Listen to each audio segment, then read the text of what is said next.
the most traumatizing and awakening day of my life. I remember it was on a Thursday. Matter of fact, let's take it back. Wednesday night, I found myself looking at these different YouTube clips and watching different out-of-body experiences and different films that, they used to scare me. And I would watch it and it would blow me away. It would catch my attention. And it used to scare me so bad. I would wonder, my mind used to go in place like, God, is this stuff real? I couldn't understand it because I've never been to that place. So I found myself praying. I remember walking outside of my apartment, and I was walking back and forth with my eyes closed and just started praying. And I asked God, I said, Lord, if you give me an out-of-body experience, I vowed to share your word and to tell the people what I saw.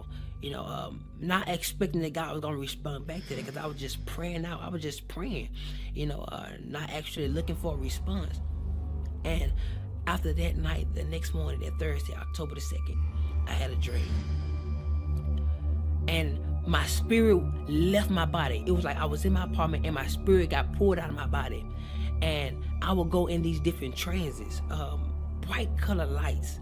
It was white, like, the best way I can explain it would be shoo, shoo, shoo, all the different flashing lights. And I appeared before a blue sky with no clouds. It was like a blue place, no land, no trees, no grass, no water, nothing. There was nothing there but a blue atmosphere. And I would see this atmosphere goes millions of miles upon millions of miles where nothing existed. It was like nothing was hidden. Everything was revealed. Everything was before your eyes. You could see it.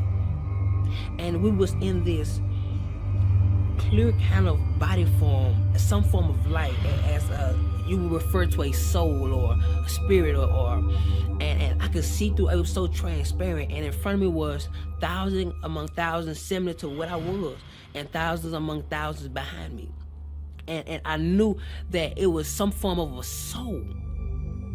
And in the middle of my chest were seeds, multiple seeds. I didn't know what they were for.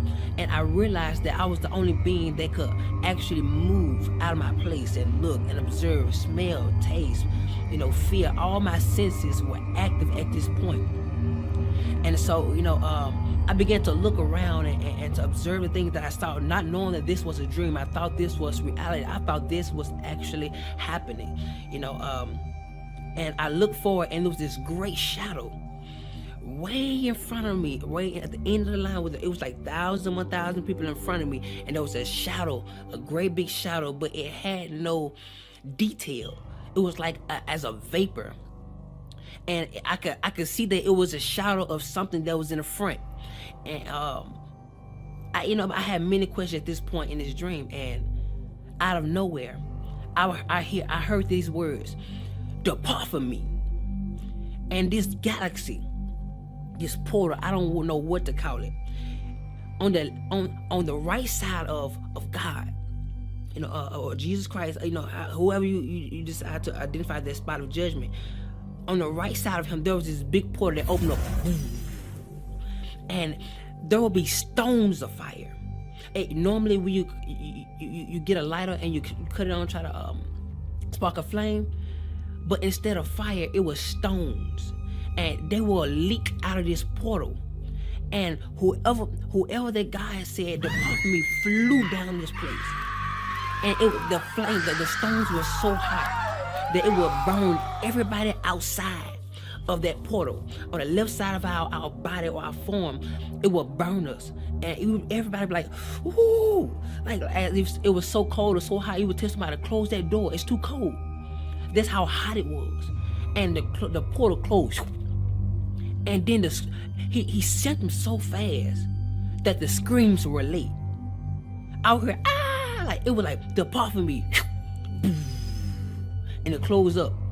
Then the screams come, "Ah!" And it terrified me. And then out of nowhere, something snatched us up. Like we moved up the line. And I began to think, I didn't understand where we was. I'm like, oh my God, maybe this is judgment.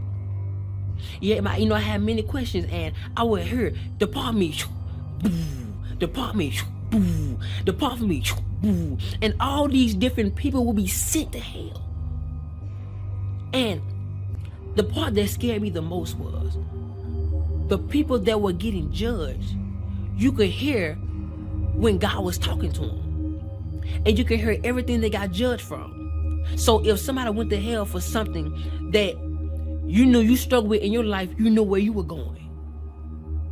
And so I'm just seeing people go, sit there, boo, boo. But I'm seeing the flame, and it's just constantly burning everybody outside that haven't been judged yet.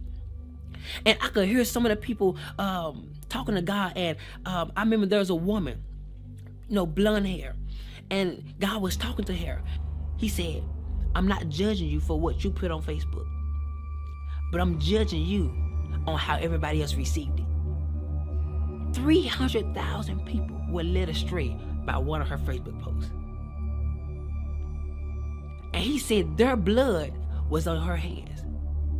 And out of nowhere, he said, depart from me. And I'm talking about, I couldn't express how powerful his words were.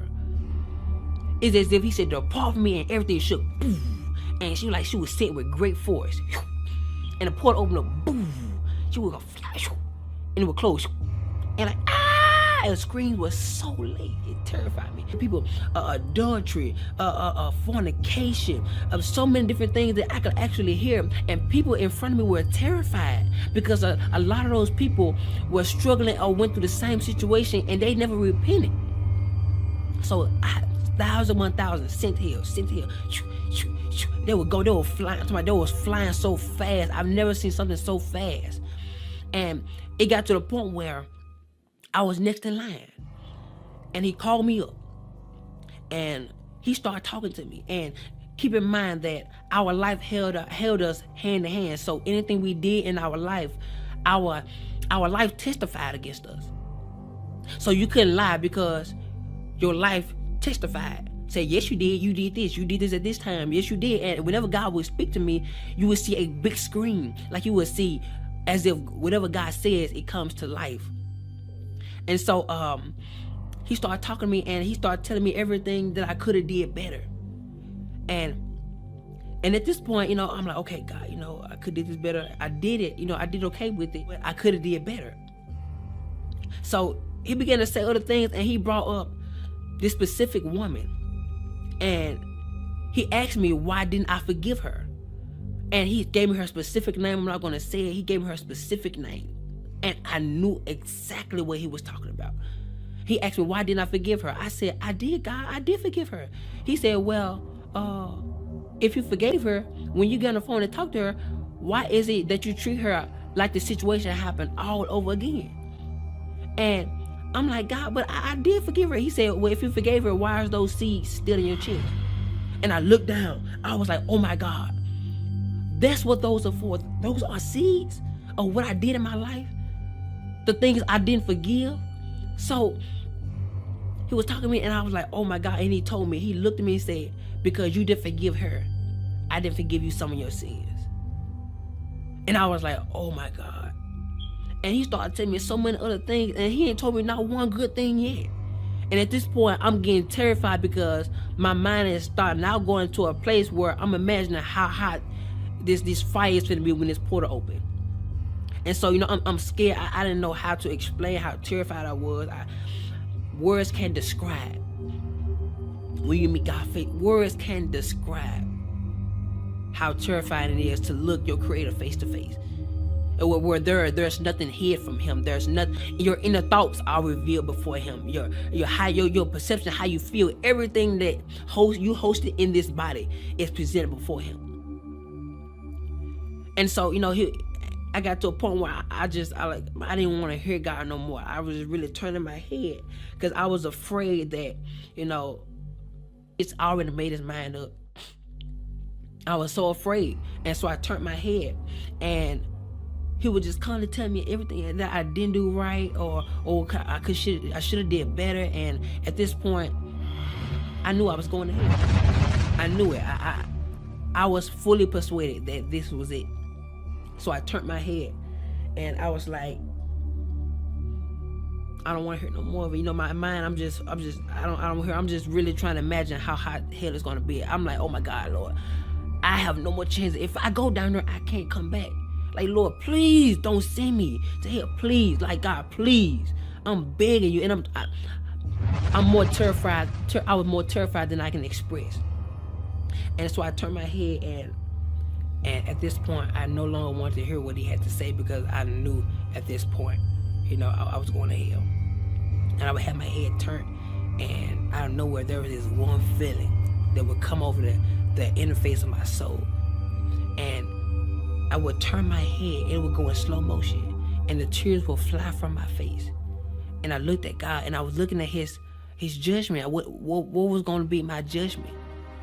And he looked at me, he said, face to face, you don't get a well done. You get a you barely made it. And he stepped back and said, come. And at this point, I was so confused. I'm like, oh my God. And on the left side of God, heaven would open up, so soft, with brilliant lights. The colors were undescribable. Like colors I've never seen before in my life. It was so pretty, so amazing.